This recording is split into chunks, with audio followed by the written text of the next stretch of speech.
தஞ்சை அரசு விழாவிலே பங்கேற்று உங்களை சந்திப்பதிலே நான் மிகுந்த மகிழ்ச்சி அடைகிறேன். மாமன்னர் ராசராசன் ஆட்சி செஞ்ச இந்த சோழ நாட்டோட காற்றை சுவாசிக்கும் போதே ஒரு கம்பீரம் பிறக்குது.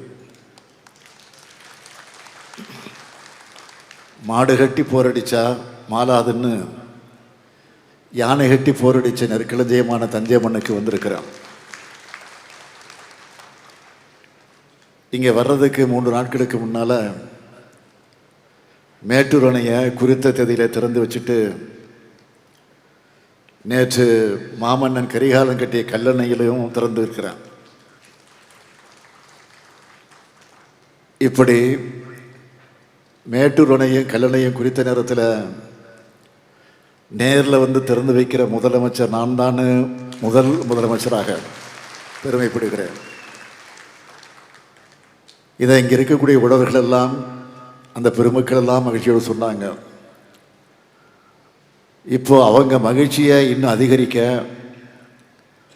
முதல்ல முக்கியமான அறிவிப்பை இங்கே வெளியிட விரும்புகிறேன். 2021-22 ஆண்டு முதல் டெல்டா மாவட்டங்களுக்கு குறுவை தொகுப்பு திட்டம் 276 கோடியே 84 லட்சம் ரூபாய் நிதி ஒதுக்கீட்டில் செயல்படுத்தப்பட்டு வருது. அதுபோலவே இந்த ஆண்டும் டெல்டா மாவட்டங்களுக்காக சிறப்பு தொகுப்பு திட்டத்துக்கு 82 கோடியே 77 லட்சம் ரூபாய் நிதி ஒதுக்கீடு செய்யப்படுகிறது. அது மட்டுமல்ல, தமிழ்நாட்டு வரலாற்றிலேயே முதல் முறையாக டெல்டா அல்லாத மற்ற மாவட்டங்களில் நெற்பயிர் சாகுபடி செய்கிற விவசாயிகளும் பயன்பெறக்கூடிய வகையில் 132 கோடியே 17 லட்சம் ரூபாய் நிதி ஒதுக்கீட்டில் கார், குறுவை, சொர்ணவாரி பருவத்துக்கான சிறப்பு தொகுப்பு திட்டத்தையும் உழவர் பெருமக்கள் நலனுக்காக துவக்கி வைக்கிறதுல நான் மிகுந்த மகிழ்ச்சி அடைகிறேன். இந்த அறிவிப்பால் தஞ்சாவூர் மாவட்டத்தில் மட்டும் சுமார் 56,000 விவசாயிகளுக்கு குறுவை சிறப்பு தொகுப்பு வழங்கப்படுது. அதுபோல் தமிழ்நாட்டில் 36 மாவட்டங்களில் இருக்கக்கூடிய சுமார் 8 லட்சம் விவசாயிகளுக்கு இந்த சிறப்பு தொகுப்பு திட்டம் வழங்கப்படும். இந்த எழுச்சிமிகு விழாவை ஏற்பாடு செஞ்சிருக்கக்கூடிய நம்முடைய அருமை சகோதரர் மாண்புமிகு அமைச்சர் கோவை செழியன் அவர்களுக்கு என்னுடைய வாழ்த்துக்களை தெரிவிச்சுக்கிறேன். உயர்கல்வித்துறை அமைச்சராக அவர் பொறுப்பேற்ற பிறகு அவரால் நடத்தப்படக்கூடிய ஃபர்ஸ்ட் மாவட்ட நிகழ்ச்சி இது. ஃபர்ஸ்டாக இருந்தாலும் இதை பெஸ்ட்டாக ஏற்பாடு செஞ்சுருக்கிறார். நம்ம கோவை செழியன் அவர்களை பற்றி நான் சொல்லணும்னா, சட்டக்கல்லூரி மாணவராக கழக மேடைகளில் தன்னுடைய பயணத்தை தொடங்கி தன்னுடைய உழைப்பால், கொள்கை பற்றால, தொண்டாற்றுதலால் உழைத்து இன்றைக்கு அமைச்சராக உயர்ந்து நிற்கிறார். அவர் இன்னும் சிறப்புடைய என்னுடைய பாராட்டுக்கள், வாழ்த்துக்கள். அதேபோல் மாவட்ட ஆட்சியர் பிரியங்கா பங்கஜம் அவர்கள், IAS அவர்கள், அவர்களுக்கும் என்னுடைய பாராட்டுக்கள். கஷ்டப்பட்டு படித்து முன்னேறி இன்றைக்கு சிறப்பாக செயல்படக்கூடிய மாவட்ட ஆட்சியர்கள் ஒருவராக தன்னுடைய பேருக்கு பின்னாடி அம்மாவோட பேரை சேர்த்து அவரையும் பெருமைப்படுத்துவராக இருக்கிறார். மாவட்ட ஆட்சியருக்கும் அவருக்கு துணை நிற்கக்கூடிய மாவட்ட அரசு அலுவலர்களுக்கும் என்னுடைய பாராட்டுக்கள், வாழ்த்துக்கள். நேற்று தஞ்சையில் பழைய பேருந்து நிலையத்தின் அருகில் நம்முடைய முத்தமிழறிஞர் தலைவர் கலைஞருடைய சிலையை திறந்து வச்சேன். ஏன்னா தஞ்சையும் தலைவர் கலைஞரையும் பிரித்து பார்க்க முடியாது. ஒருங்கிணைந்த தஞ்சையின் மண்ணின் மைந்தன் அவர். காவேரி வளர்த்த தமிழின தலைவர் அவர்.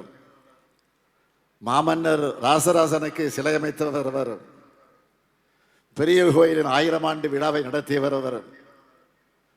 பொதுப்பணித்துறை அமைச்சராக இருந்தது முதல் இறுதியில் காவேரி மருத்துவமனையில் உயிர் பிரிகிற வரையில் காவேரி பிரச்சனைகளை தமிழ்நாட்டின் உரிமைக்காக குரல் கொடுத்து போராடியவர்.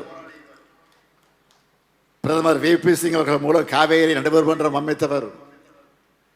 காவேரி ஆணையம் அமைக்க காரணமானவர். இடைக்கால தீர்ப்பை பெற்றவர். இறுதி தீர்ப்பையும் பெற்றவர்.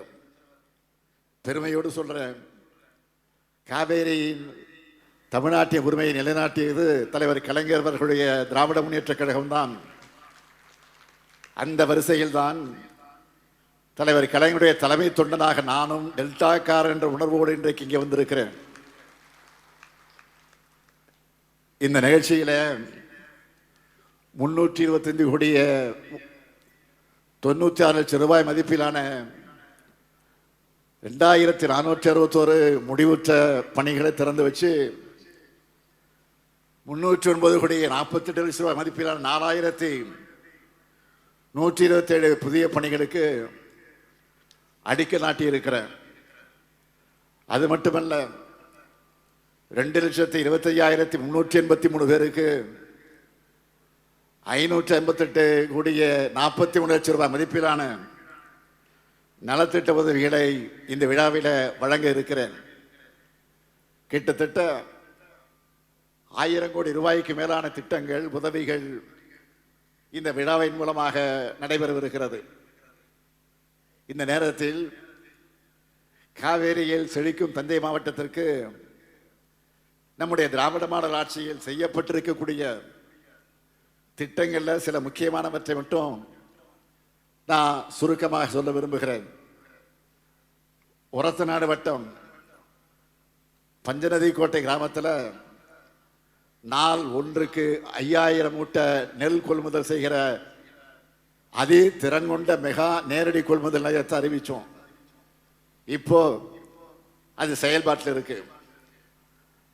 அதே மாதிரி 2022 அறிவிக்கப்பட்டு 2024 70 கோடி ரூபாய் மதிப்பீட்டில் மினி டைடில் பார்க்க தஞ்சாவூரில் திறந்தாச்சு. பேராவூரணி வட்டத்தில்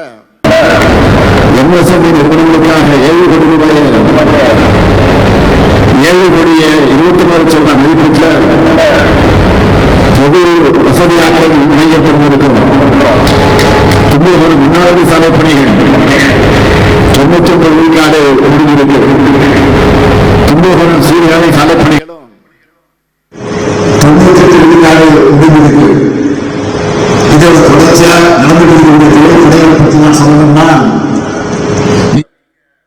பாடுபட்டு விளைவிக்கிற ஒரு நெல்மணி கூட வீணாக கூடாதுன்னு ஒரத்தநாடு வட்ட நடுவூர்ல 170 கோடி ரூபாய் மதிப்பீட்டில் 54 ஏக்கர் பரப்பளவில் 1 லட்சம் மெட்ரிக் டன் கொள்ளளவு கொண்ட புதிய சேமிப்பு கிடங்கு அமையவிருக்கு. பூதலூர் வட்டம் செங்கிப்பட்டி பாளையப்பட்டி தெற்கு கிராமத்தில் 256 ஏக்கர் பரப்பளவிலையும், பட்டுக்கோட்டை ராஜமடம் கிராமத்தில் 113 ஏக்கர் பரப்பளவிலையும் சிப்காட் தொழிற்பேட்டை அமையவிருக்கு. பட்டுக்கோட்டை வட்டம் மனோரா கிராமத்தில் 40 கோடி ரூபாய் மதிப்பீட்டில் பன்னாட்டு கடற்பசு பாதுகாப்பு மையம் அமைக்கப்படவிருக்கு. 53 கோடி ரூபாய் மதிப்பீட்டில் அதி நவீன பால் பதப்படுத்து நிலையம் அமைக்கப்படவிருக்கு. திருவையாறு புறவழிச்சாலை பணிகள் முழுமையாக முடிக்கப்பட்டு பயன்பாட்டுக்கு தயார் நிலையில் இருக்கு. பட்டுக்கோட்டை வட்டம் ஏரிப்புரை கீழத்தோட்டம் மீனவ கிராமங்களுக்கு 32 கோடி ரூபாய் செலவில் மீன் இறங்கு தளம் தடுப்பு சுவர் அமைக்கும் பணியை தொடங்க இருக்கிறோம். பட்டுக்கோட்டையில் புதிய பேருந்து நிலையம் 20 கோடி ரூபாய் மதிப்பீட்டில் கட்டப்பட்டு விரைவில் பயன்பாட்டுக்கு வரவிருக்கு. பட்டுக்கோட்டை பேராவூரணி பகுதிகளில் அதிகம் வாழக்கூடிய சீர்மரபினர் குடும்பங்களுக்கு அவர்களெல்லாம் கண்டறிஞ்சு அவங்களுடைய வாழ்வாதாரத்தை மேம்படுத்துகிற நோக்கத்தோடு சீர்மரபினர் வாரியத்தில் உறுப்பினராக சேர்க்கப்பட்டு அதன் மூலம் 11,000 குடும்பங்களுக்கு அடையாள அட்டை வழங்கப்பட்டு பல்வேறு நலத்திட்ட உதவிகள் வழங்குவதற்கு வழிவகை செய்யப்பட்டிருக்கு. இப்படி தஞ்சை மண்ணில் இருக்கிற ஒவ்வொரு குடும்பத்துக்கும் நம்ம திராவிட மாடல் அரசோட திட்டங்கள் போய் சேருகிற தெம்போடு தான் இவ்வளவு வேகமாக நாங்கள் இந்த திட்டங்களை செய்து கொண்டிருக்கிறோம். 2021 நான் முதலமைச்சரான பிறகு டிசம்பர் மாதம் தஞ்சை பகுதிக்கு நான் வந்தப்போ சரஸ்வதி மகாலை பார்வையிட்டு விட்டு தான் வந்தேன், ஆய்வு செஞ்சேன். அதன் பிறகு வரலாற்று சிறப்பு வாய்ந்த சரஸ்வதி மகா நூலகத்தை பார்வையிட்டு அது குறித்து ஆய்வு செஞ்சு அதில் பணியாற்றக்கூடிய ஊழியர்களின் ஊதியத்துக்காக தமிழ்நாடு அரசு ஆண்டுதோறும் 75 லட்சம் ரூபாய் மானியம் வழங்க ஆரம்பித்தோம்.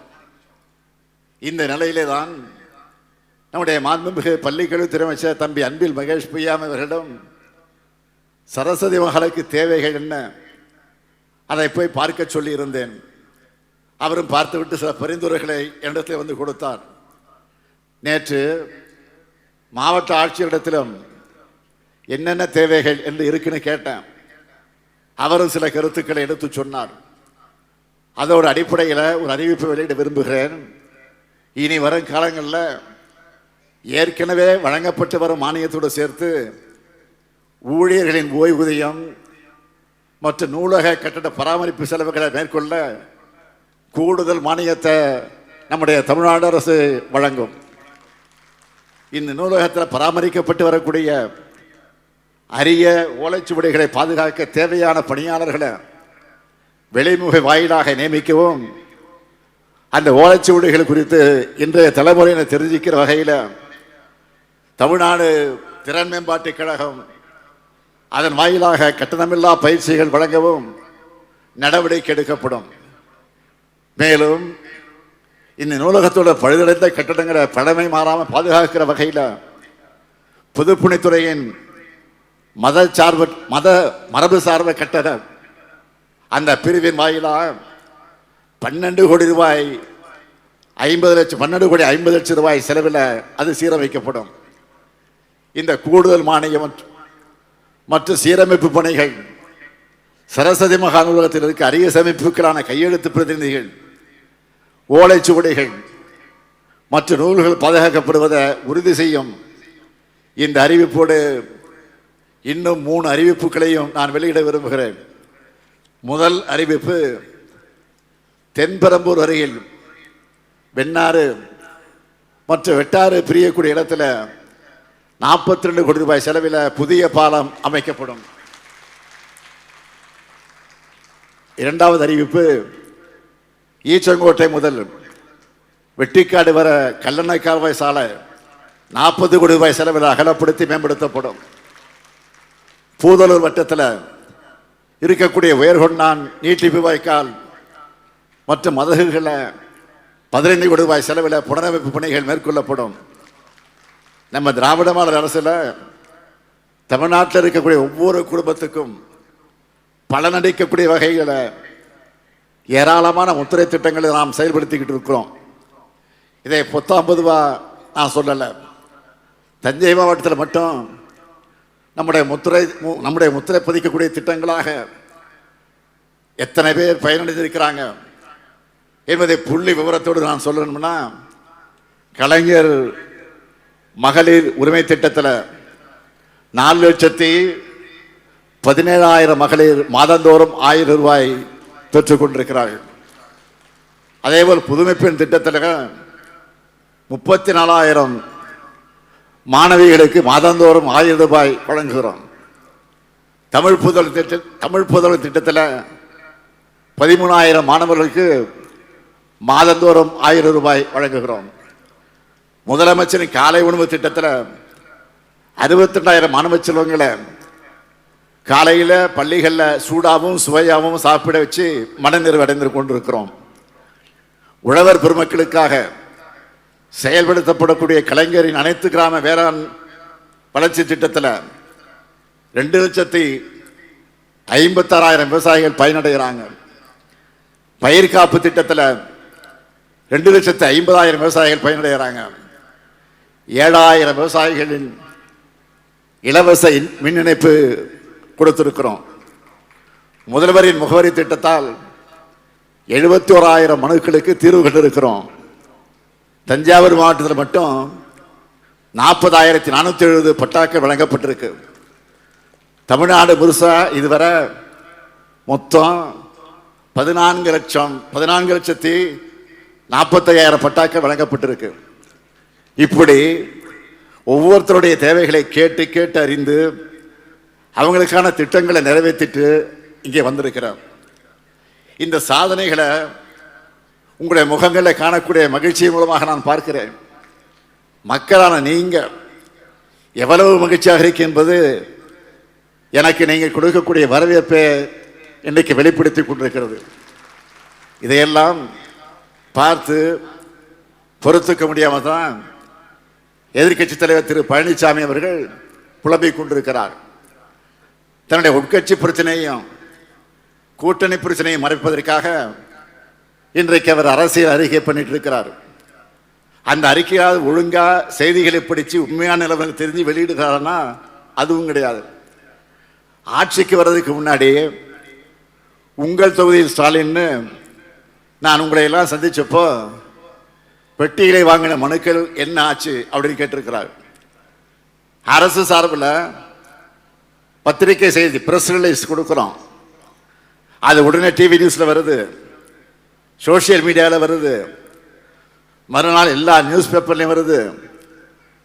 அப்பவும் செய்திகளை பார்க்க மாட்டேன் படிக்க மாட்டேன் அடம் பிடிச்சு இப்படி அரைவேக்காட்டுத்தனமா அறிக்கைகளை விட்டு கொண்டிருக்கிறார் நம்முடைய எடப்பாடி பழனிசாமி அவர்கள். அவருக்காக இல்லைனாலும் மக்களுக்கான உங்களுக்காக நான் பதில் சொல்ல வேண்டியது என்னுடைய கடமை. ஏன்னா நான் பணியாற்றுவது உங்களுக்காகத்தான். அதனால்தான் சுருக்கமாக சொல்லுகிறேன். உங்கள் தொகுதியிலே ஸ்டாலின் முன்னெடுப்பில் பெறப்பட்ட 4,57,645 மனுக்களுக்கு தீர்வு காண உங்கள் தொகுதியில் முதலமைச்சர் என்ற தனித்துறையை உருவாக்கி 100 நாட்களில் தீர்வு காண உத்தரவிட்டேன். 100வது நாளில் கோட்டையில் ஒரு பெரிய நிகழ்ச்சி நடத்தணும். 32,000 பேருக்கு பட்டா, 30,000 பேருக்கு ஓய்வூதியம், 10,000 பேருக்கு தொகுப்பு வீடுகள். அந்த மனுக்களை மையமாக வச்சு 544 கோடி ரூபாய் மதிப்பில் 20,000 வளர்ச்சி பணிகளை திட்டமிட்டோம். இதனால மக்கள் நம்பிக்கையோடு மனுக்களை கொடுக்க தொடங்கினாங்க. அந்த மனுக்களை முறையாக பரிசீலிக்க முதல்வரின் முகவரி தனித்துறையை உருவாக்கி எல்லா மனுக்களுக்கும் 30 நாட்களுக்குள்ள தீர்வு காணப்படணும்னு உத்தரவிட்டேன்.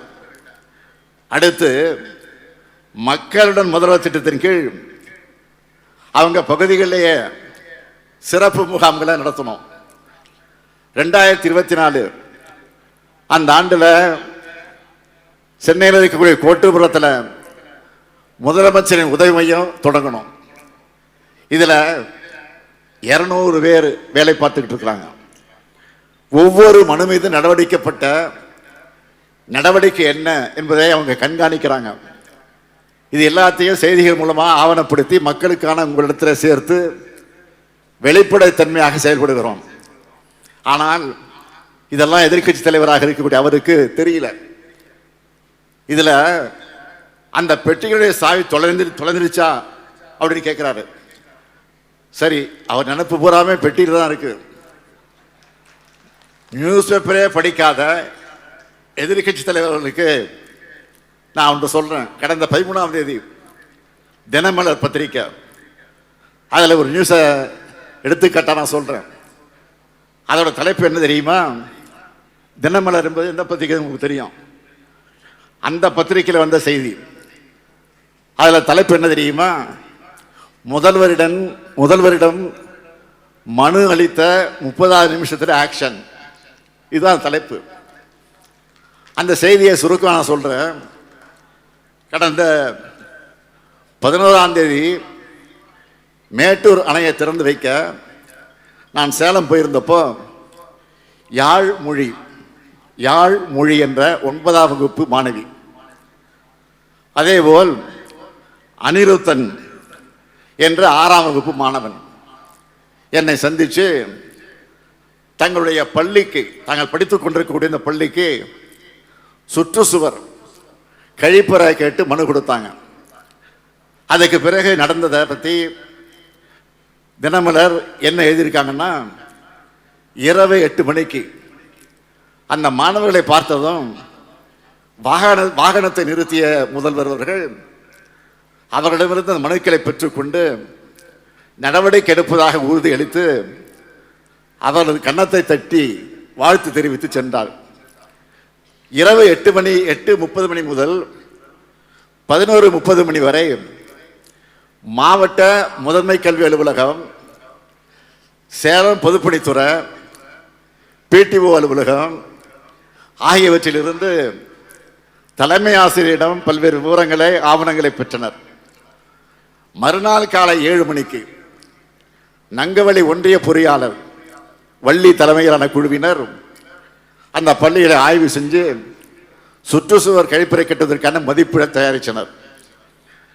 ஊரக வளர்ச்சி வாயிலாக சுற்றுச்சுவர் கழிப்பறை கட்டங்கள் கட்டித்தர நடவடிக்கை எடுக்கப்பட்டுள்ளது. முதலமைச்சரிடம் மனு கொடுத்த சிறிது நேரத்தில் அதிகாரிகள் நடவடிக்கை எடுத்ததால் பள்ளி மாணவர்கள், ஆசிரியர்கள் மகிழ்ச்சி அடைந்தனர். முதலிடம் மனு கொடுத்த மாணவ மாணவரை பாராட்டினார்கள் என்று தினமலர் செய்தி வெளியிட்டிருக்கு. இதுதான் திராவிட மாடல் ஆட்சியுடைய செயல்பாட்டுக்கு எடுத்துக்காட்டு. இந்த வேகத்தை இன்னும் அதிகரிக்க மிக முக்கியமான ஒரு அறிவிப்பை இங்கே நான் வெளியிட விரும்புகிறேன். மக்களான உங்களுடைய குறைகளை தீர்க்க உங்கள் பகுதியிலேயே ஜூலை 15 தொடங்கி தமிழ்நாடு முழுக்க உங்களுடன் ஸ்டாலின் முகாம்கள் நடத்தப்படும். நகர பகுதிகளில் 3768 முகாம்கள், கிராம பகுதிகளில் 6232 முகாம்கள், மொத்தம் 10,000 முகாம்கள். இந்த உங்களுடன் ஸ்டாலின் முகாம்கள் எல்லாத்திலையும் மருத்துவ முகாம்கள் நடத்தப்படும். நகர பகுதிகளில் 13 அரசு துறைகளோட 43 சேவைகள், திட்டங்கள் உங்களை தேடி வரும். இதுவே கிராம பகுதிகளில் 14 அரசு துறைகளோட 46 சேவைகளை நீங்கள் பெறலாம். இதுல இன்னொரு முக்கிய அம்சம் என்னன்னா, கலைஞர் மகளிர் உரிமை திட்டத்தில், நல்லா கவனிங்க, கலைஞர் மகளிர் உரிமை திட்டத்தில் விடுபட்ட தகுதியுள்ள பெண்கள் இந்த முகாம்களை உங்களுடைய விண்ணப்பங்களை நீங்கள் நிச்சயமாக தரலாம். இப்படி தரக்கூடிய விண்ணப்பங்கள் மேல 45 நாட்களுக்குள்ள முடிவெடுத்து ஜூலை 2ஆம் வாரம் தொடங்கி அக்டோபர் மாதம் வரை இந்த முகாம்கள் நடக்கும். இத்தனை துறைகள், சேவைகள், திட்டங்கள், இதில் எப்படி விண்ணப்பிக்கிறது நீங்க யோசிக்க வேணாம். உள்ளூர் அளவில் இதற்கான தன்னார்வலர்கள் உங்க வீடு தேடி வந்து உங்களுடன் ஸ்டாலின் முகாம்களை பற்றி உங்களுக்கு விளக்குவாங்க. எப்படி அப்ளை பண்ணணும், எப்படி சான்று டாக்குமெண்ட்லாம் அட்டாச் பண்ணணும், தகுதி வரம்பு என்ன, இப்படி தேவையான எல்லா தகவல்களையும் வழிகாட்டுதலையும் உங்க வீட்டுக்கே வந்து கொடுப்பாங்க. இப்படி நாளும் பொழுதும் அல்லும் பகலும் மக்களுடைய குறையை தீர்த்து கொண்டிருக்கக்கூடிய நம்மளை பார்த்தா எதிர்க்கட்சி தலைவருக்கு எரியத்தானே செய்யும். இப்படி இவர் ஒரு பக்கம்னா, இன்னொரு பக்கம் ஒன்றிய அரசோட கைப்பாவையா செயல்படுகிற ஆளுநர்,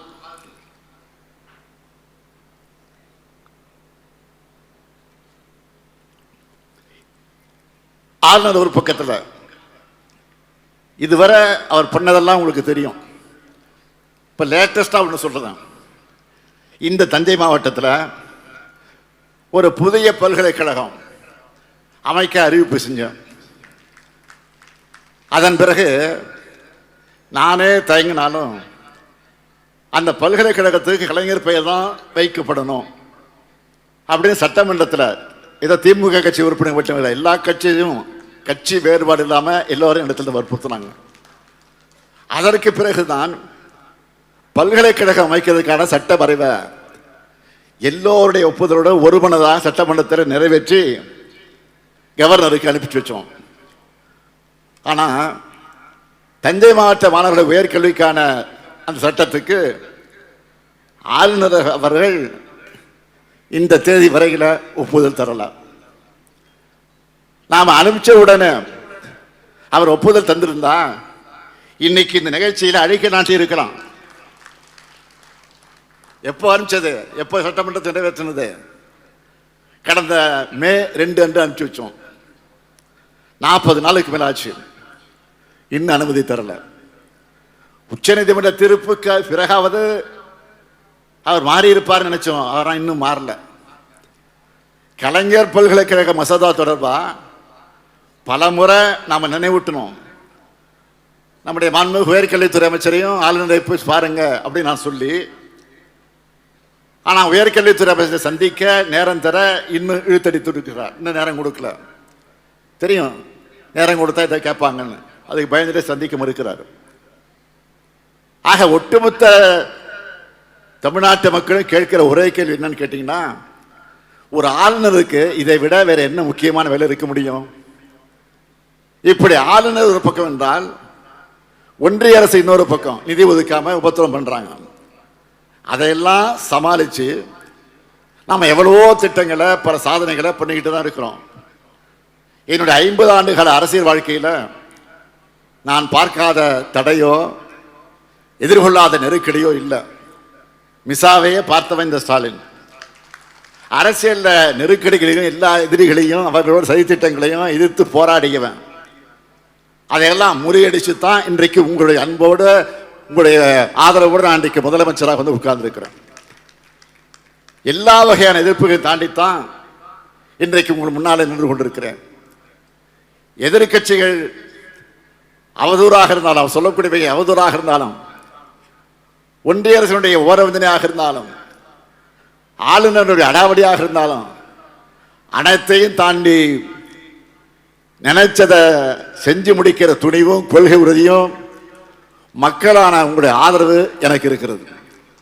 அந்த ஆதரவை நீங்கள் எப்போதும் தர வேண்டும். இன்றைக்கு கும்பகோணத்தில் அமைவிருக்கக்கூடிய நம்முடைய தலைவர் கலைஞர் அவருடைய பெயரால் அமைவிருக்கக்கூடிய பல்கலைக்கழகத்திற்கு இதுவரை ஆளுநர் அனுமதி தரவில்லை. பொறுத்திருப்போம், பொறுத்தது போதும் என்று பொங்கி எழுந்தால் அதற்கு பிறகு ஆளுநருக்கு பணிய வேண்டிய ஒரு கட்டாயத்தை ஏற்படுத்துவோம் என்பதை இந்த நேரத்தில் உறுதியாக எடுத்து சொல்லி, இந்த இணைய நிகழ்ச்சியில் உங்களை எல்லாம் சந்திக்கிற நல்ல வாய்ப்பை பெற்றமைக்கு மீண்டும் என்னுடைய நன்றியை தெரிவித்து, எப்பொழுதும் நீங்கள் தொடர்ந்து நல்ல ஆதரவை தர வேண்டும் என்று கேட்டு விடைபெறுகிறேன். நன்றி, வணக்கம்.